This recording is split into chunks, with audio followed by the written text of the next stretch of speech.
આ દિવસોમાં ગુજરાતનું રાજકારણ ખૂબ ગરમાયેલું છે, કેમ કે એક તરફ વડગામના કોંગ્રેસના ધારાસભ્ય જિગ્નેશ મેવાણી, બીજી તરફ ગૃહમંત્રી હર્ષ સંઘવી, જે રીતે નિવેદનબાજીઓનો દોર ચાલી રહ્યો છે. રાજ્યના પોલીસ વડાનું પણ ગઈકાલે નિવેદન સામે આવ્યું, તેના કારણે રાજનીતિ તેજ બની છે. ઘટના તમને ખબર જ છે, થોડા સમય પહેલા વાવ થરાદ જિલ્લામાં શિવનગર વિસ્તારની મહિલાઓ છે તે પોતાના પ્રશ્ન લઈને જિગ્નેશ મેવાણી, જે વડગામના ધારાસભ્ય છે, તેમના સમક્ષ પહોંચે છે અને ત્યારબાદ શિવનગરના મહિલાઓ સાથે વડગામના ધારાસભ્ય જિગ્નેશ મેવાણી વાવ થરાદ પોલીસ વડાની કચેરીએ પહોંચીને પોતાની રજૂઆત કરે છે. પોતાની જે ફરિયાદ છે તે મામલે તેઓ જાહેરમાં પોલીસ અધિકારીઓને તતડાવે છે, ઉધરો લે છે. એટલું જ નહીં, તે બાબતે તેઓ પોલીસના પટ્ટા ઉતરી જશે તે પ્રકારનું નિવેદન આપે છે અને ત્યારબાદ આ નિવેદનને લઈને આખા ગુજરાતમાં પોલીસ બેડામાં ખળબળાહટ મચી ગયો છે.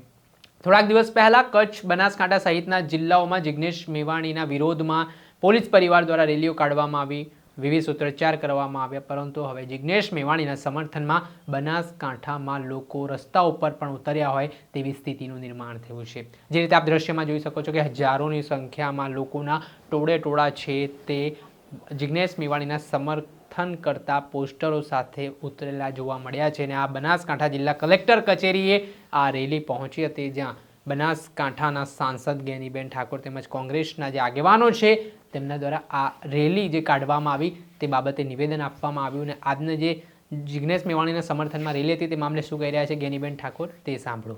સ્વતંત્રતાનો અધિકાર છે. કોઈ અમે જન આક્રોશ રેલી લઈને આવ્યા તો લોકોએ અમારી પાસે આક્રોશ ઠલવ્યો અને જે આક્રોશ હતો એ જિગ્નેશભાઈ મેવાણીએ ત્યાં પોલીસ તંત્રને કીધો અને પોલીસ તંત્રને કહીને એની અમે કાર્યવાહી કરવાની હોય, એને બદલે પોલીસ બુટલેગરોનો સાથ સહકાર લઈને રેલીઓ કાઢે એ હું માનું છું ને. જે પોલીસ પગાર લે છે એ કોઈ ભાજપના કે બુટલેગરોના ખિસ્સાના પૈસા નથી લેતા, હા હપ્તા લેતા હશે, પણ જે પગાર લે છે એ તો લોકોના ટેક્સના, જીએસટીના સવારથી કરીને સાંજ સુધી નાનામાં નાનો માણસ ટેક્સ ભરે છે અને ટેક્સના પૈસાનો તમે પગાર લો છો ત્યારે તમે પ્રજાને વફાદાર રહો.